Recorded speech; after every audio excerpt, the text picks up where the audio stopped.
Now example 1.11. A polythene piece rubbed with wool is found to have a negative charge of 3 into 10 raised to minus 7 coulomb. So here negative charge is gained by polythene from wool. Okay. Now A, estimate the number of electrons transferred from which to which. B, is there a transfer of mass from wool to polythene?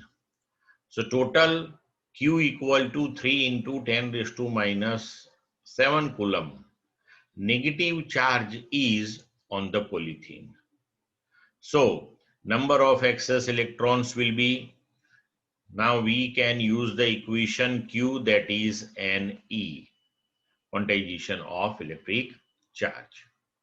So number of electrons transferred N, that is equal to Q by E. Q, that is 3 into 10 raised to minus 7 upon E, that is 1.6 into 10 raised to minus 19. Solve this one. We'll get the number of electrons transferred from wool to polythene, because polythene becomes negatively charged. Then question B, is there a transfer of mass from wool to polythene? Yes, because electron have some definite mass. So number of electrons transferred into mass of electron, that much total mass is transferred from wool to polythene. Clear? Example 1.12. A. Two insulated charged copper sphere A and B have their centers separated by a distance of 50 centimeter. What is the mutual force of electrostatic repulsion if the charge on each is 6.5 into 10 raised to minus 7 coulomb? The radii of A and B are negligible compared to the distance of separation. B. What is the force of repulsion if each sphere is charged double and the above double than the above amount, and the distance between them is half? Now see, charge on each sphere, that is same one. So Q1 equal to Q2 equal to 6.5 into 10 raised to minus 7 coulomb. Say that is Q. Separation between those two, that is 50 centimeters, so that is 0.5 meter. Now force of repulsion, that is K Q1 Q2 upon R square, but Q1 Q2, that is Q. So we can write K Q square upon R square. K, that is 9 into 10 raised to 9. Q, that is 6.5 into 10 raised to minus 7 whole square. R, that is 0.5 square. Solve it, you will get the force of repulsion. Now if charge on each one is doubled and the distance is made half, then the new force F dash, that is equal to K. Q1 Q2 is now to Q to Q, and the distance R, that is R by 2. So resultantly here we will get Q square upon R square into 16. But Q square upon R square, that is F. So we can write 16F. Now substitute the value of F, which one is calculated here in this equation, and we will get the new force between those two spheres. Clear? Now 1.13. Suppose the spheres A and B in exercise 1.12 have identical sizes. A third sphere of the same size but uncharged is brought in contact with the first, then brought in contact with the second, and finally removed from both. What is the new force of repulsion between A and B? Now see, initially charge on A and charge on B, that is identical one, same one. So say that particular charge, that is Q.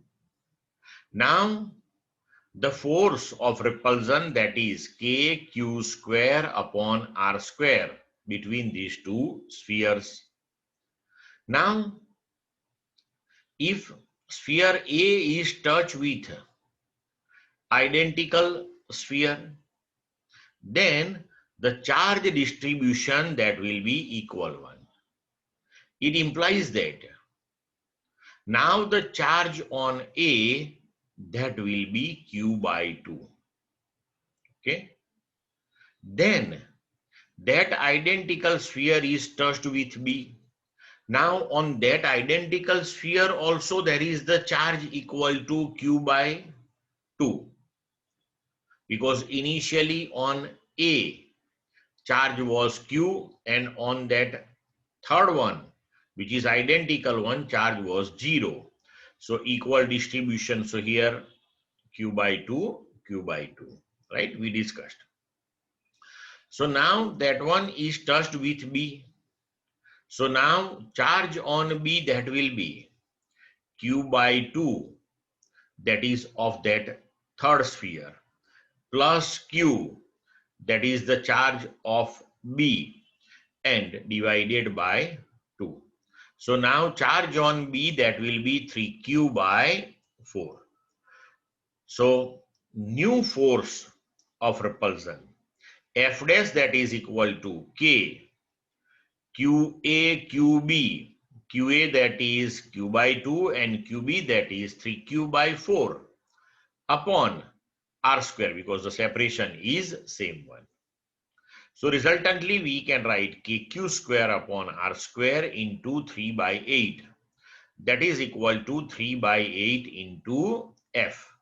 Now in previous example 1.12, when we calculate the value of force, then it comes to 1.52 into 10 raised to minus 2 Newton. So now substitute here that particular value of F, and we will get a new force of repulsion. Clear to all of you? Example 1.14.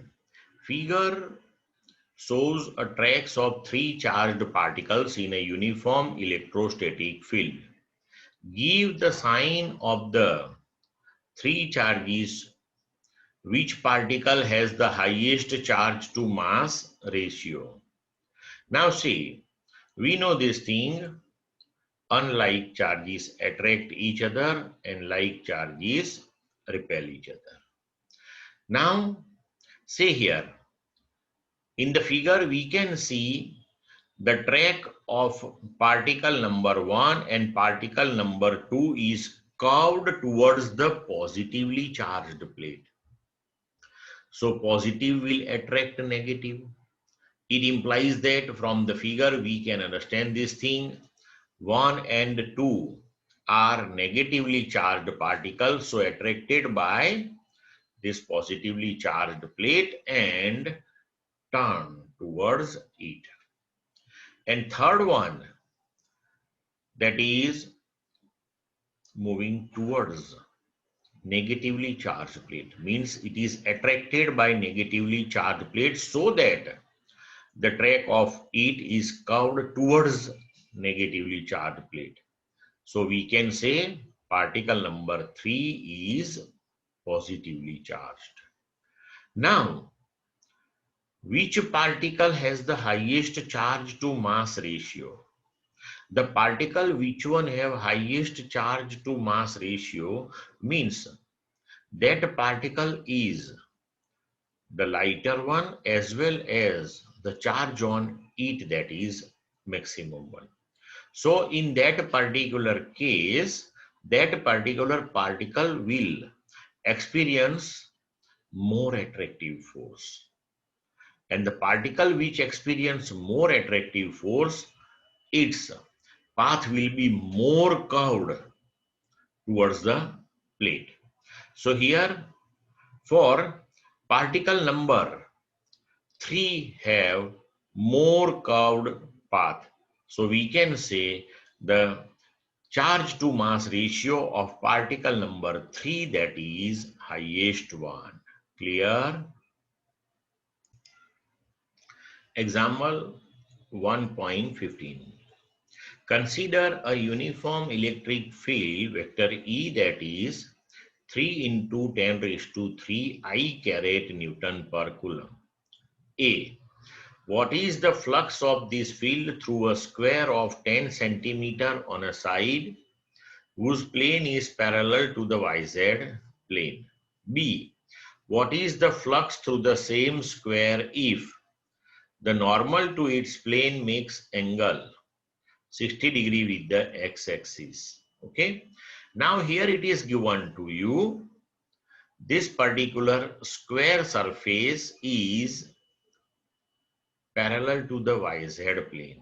When it is parallel to YZ plane, it implies that normal to this particular surface that will be in x direction.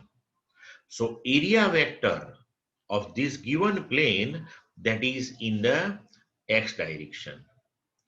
Now we can write here area in vector form, that is 100 into 10 raised to minus 4. This is the magnitude of area. It is in x direction. So multiply it by I caret. So area is in vector form, this much meter square. Electric field is given to you, 3 into 10 raised to 3 I caret Newton per coulomb.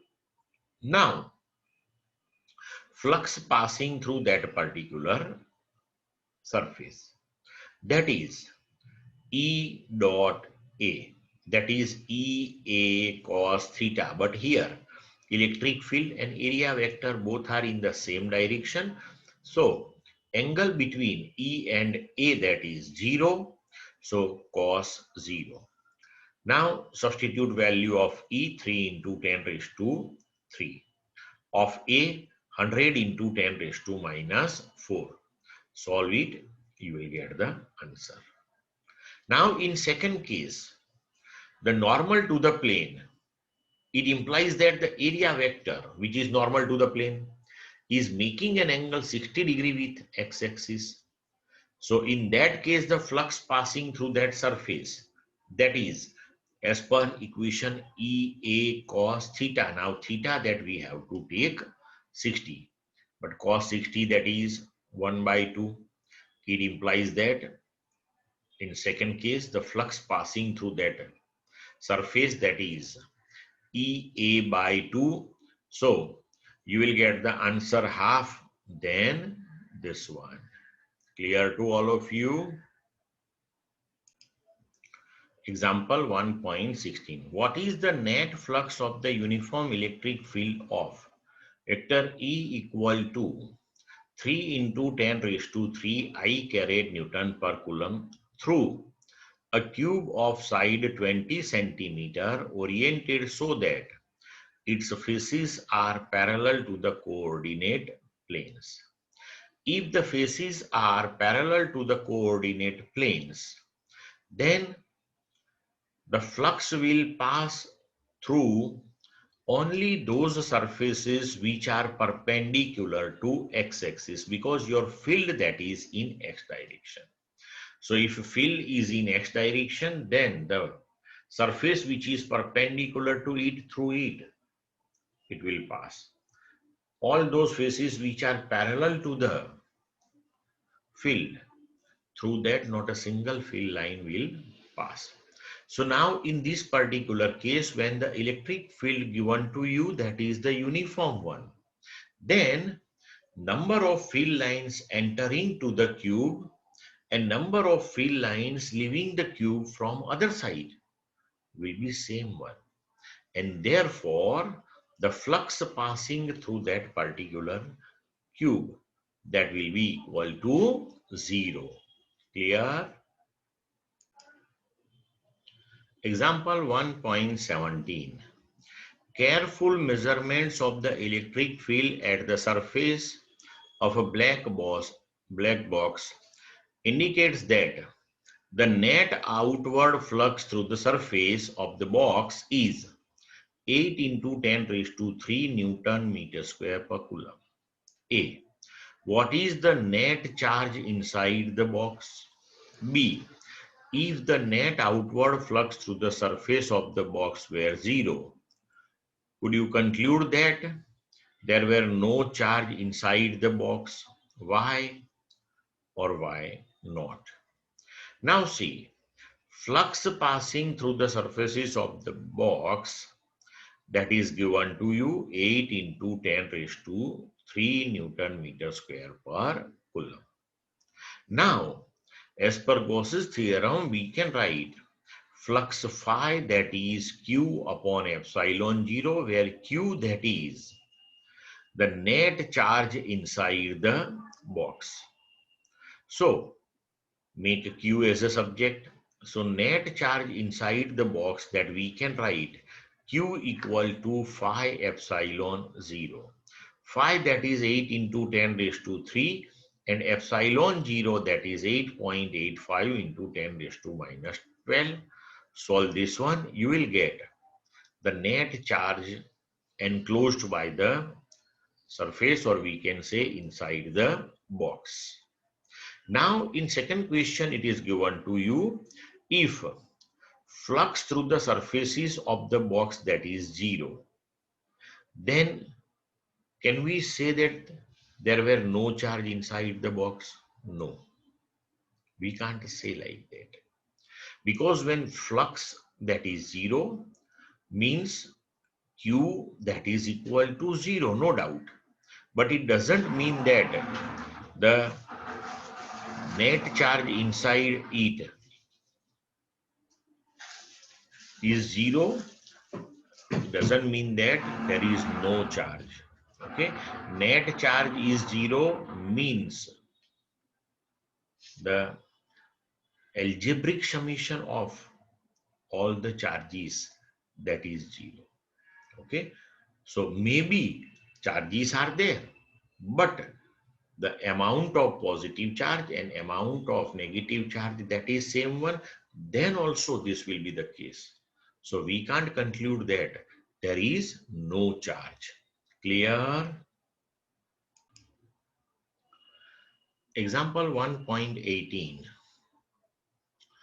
A point charge plus 10 microcoulomb is a distance 5 centimeter directly above the center of the square of side 10 centimeter, as shown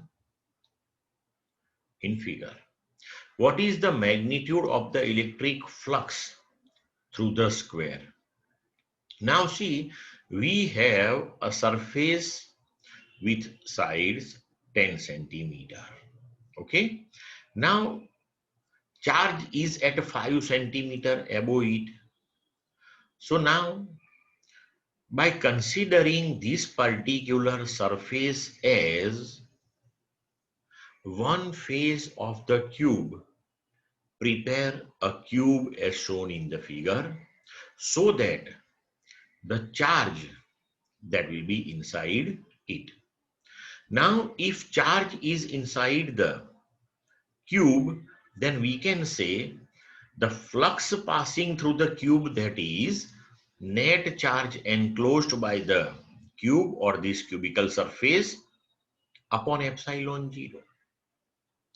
But this cube have 6 faces.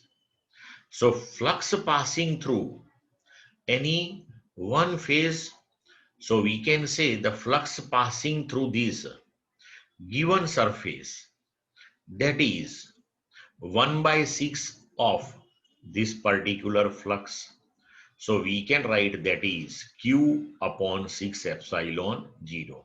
Now Q given to you 10 microcoulomb, so that is 10 into 10 raised to minus 6 coulomb upon 6 into epsilon 0, that is 8.85 into 10 raised to minus 12. Solve this one, you will get the flux this much Newton meter square per coulomb. Clear? Example 1.19.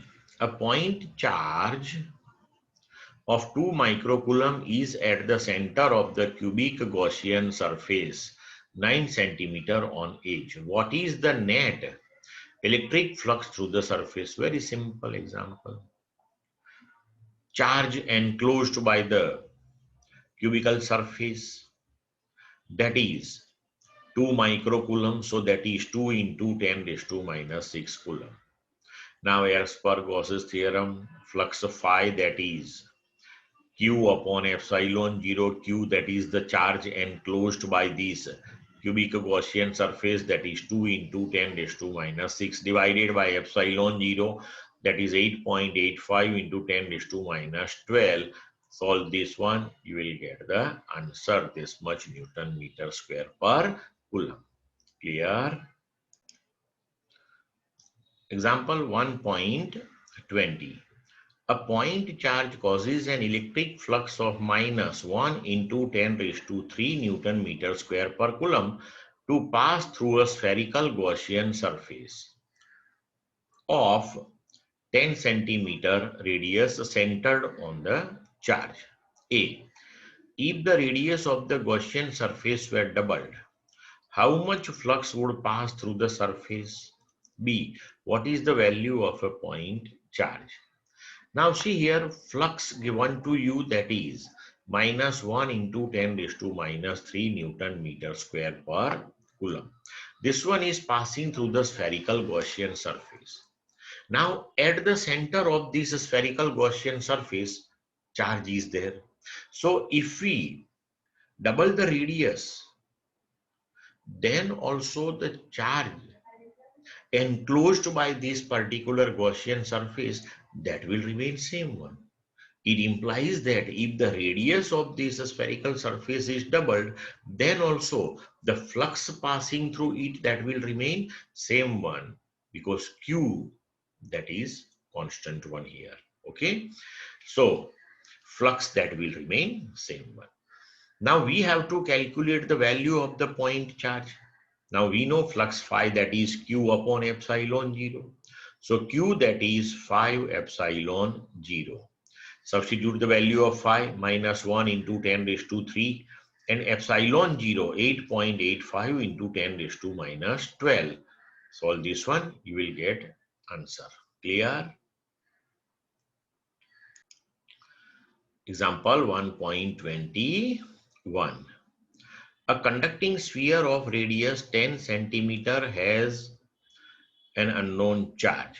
If the electric field 20 centimeter from the center of the sphere is 1.5 into 10 raised to 3 Newton per coulomb and points radially inward, what is the net charge on the sphere?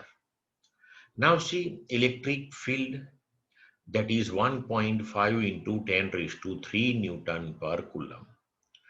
At a distance r equal to 20 centimeters, so 20 into 10 raised to minus 2 meter. Now see here, the radius of the sphere, that is 10 centimeter, and the point is at 20 centimeter. It implies that point is outside the conducting sphere. Now for conducting sphere, the entire charge distribution will be uniformly distributed on the surface, and the net charge, that will behave like a point charge concentrated at the center. Now we know this thing, the electric field due to a point charge, that is given by E equal to KQ upon R square. So charge, that is Q equal to ER square by K. E, that is 1.5 into 10 raised to 3, R, that is 20 into 10 raised to minus 2 whole square, K, that is 9 into 10 raised to 9. Solve this one, you will get the electric charge on the sphere. And see here, it is given to you, this electric field points radially inward. It implies that this particular net charge on the sphere, that is negative charge, because for negative charge, the electric field, that is towards the charge. So radially inward means this particular Q amount of charge which we obtain here, that is the negative charge. Clear to all of you? Example 1.22. A uniformly charged conducting sphere of 2.4 meter diameter has a surface charge density of 80 microcoulomb per meter square. A. Find the charge on the sphere. B. What is the total electric flux leaving the surface of the sphere? Now see here. Diameter of the charged conducting sphere, that is 2.4 meter. It implies that the radius, that is half of it, 1.2 meter. And the surface charge density, that is 80 microcoulomb per meter square. So that is 80 into 10 raised to minus 6 coulomb per meter square. Now, surface charge density means charge per unit area. Now, surface area of the sphere, that is 4 pi r square. So simply we can write charge per unit area is sigma. Therefore, charge on area 4 pi r square, that is how much? So that is Q equal to 4 pi r square into sigma. Now in this one, substitute the value of pi r 1.2 and sigma 80 into 10 raised to minus 6. Then solve it. You will get Q. That is the charge on the sphere. And then we have to calculate the total electric flux leaving the surface of the sphere. So here phi, that is equal to Q upon epsilon 0. Okay. So Q we calculated. Substitute that value here and substitute the value of epsilon 0. Then solve it. You will get flux leaving the surface this much Newton meter square per coulomb. Clear to all of you? Example 1.23. An infinite line charge produces a field of 9 into 10 raised to 4 Newton per coulomb at a distance of 2 centimeter. Calculate the linear charge density. Very simple thing. Electric field 9 into 10 raised to 4 Newton per coulomb, that is given to you. That is at a distance 2 centimeter, means R, that is 2 into 10 raised to minus 2 meter. Right? And here we have infinite line charge distribution. And for that, we want to calculate the linear charge density, that is lambda. Now, in theory, we already derived the equation for electric field at a point which one is at perpendicular distance r from the infinite line charge distribution. And that is E equal to lambda upon 2 pi epsilon 0 r. We want to calculate lambda. So we can write lambda, that is 2 pi epsilon 0 ER. Now substitute the value 2 pi, that is 3.14, epsilon 0 8.85 into 10 raised to minus 12, E given to you 9 into 10 raised to 4, R 2 into 10 raised to minus 2, and then solve it, we'll get the answer. Clear? Example 1.24.